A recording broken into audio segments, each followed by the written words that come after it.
Kami from the chat.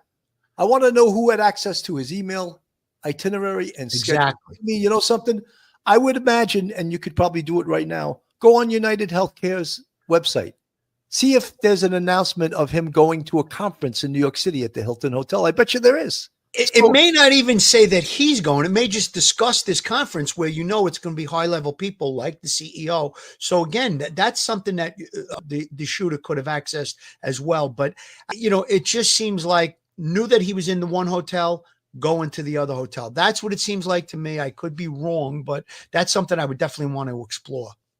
Richard W. from the chat, if they found him on surveillance past, that wouldn't they announce it hoping for witnesses? Richard, absolutely. But what they're looking for, if they spot him coming to the scene.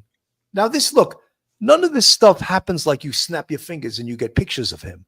What this entails is hundreds of detectives canvassing his route, legwork, going to locations that have cameras with a unit known as TARU, Technical Assistance Response Unit. They will download the video and they will pull up stills. But that all is legwork, and it takes time. What time is it? It's 2:05. This happened at 06:44 this morning. So they're working on it. They are working. They're going to look.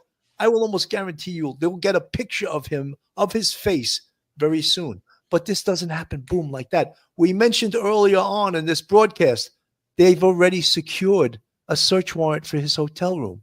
Why are they doing that? Phil, tell us why.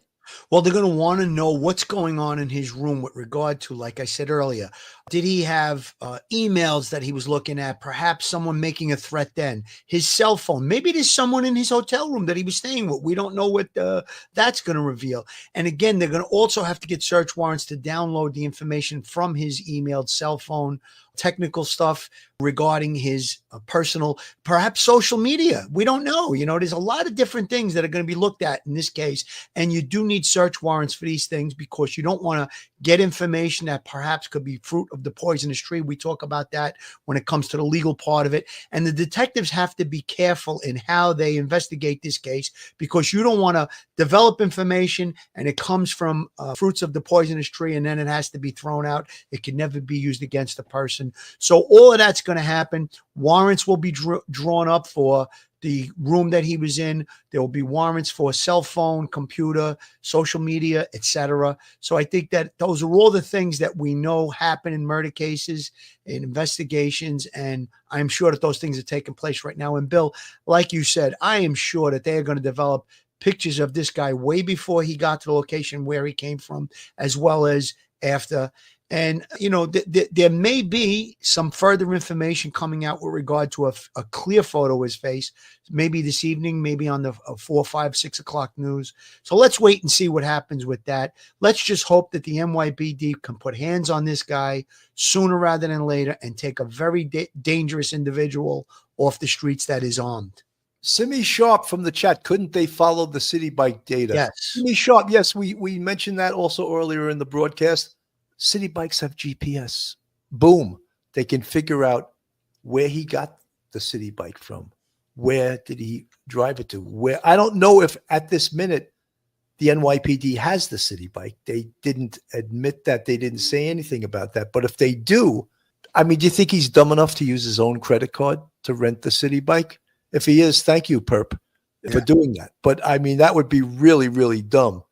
Billy, they found the cell phone in the alleyway. Perhaps, let's hope, fingers crossed, that he, in his haste to get away, he dropped that cell phone. That would be a treasure trove of information. Of course, that'll show his movements prior to, and obviously if it's his cell phone, even if he bought what do they call it? A ghost cell phone, a burner phone. Still will be movements that can be tracked on that phone. Even if it's a burner phone, it could still be tracked. So that's going to be helpful in the investigation if, in fact, it does belong to the perpetrator. Factory Reset from the chat. A disgruntled policyholder does not usually have the skills of a professional assassin.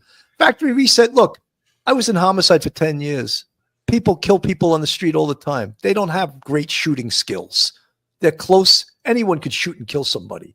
I don't know what makes you think that this guy's a trained assassin. Yeah. If anything, he was messed up because his gun jammed. That's an indication perhaps the gun wasn't clean. Because that's how semi-autos jam. You keep your gun clean, it's less likely to jam. It jammed right on the scene. So it could be so many things too, Billy. It could be bad ammunition, a dirty gun. There's a lot of different things.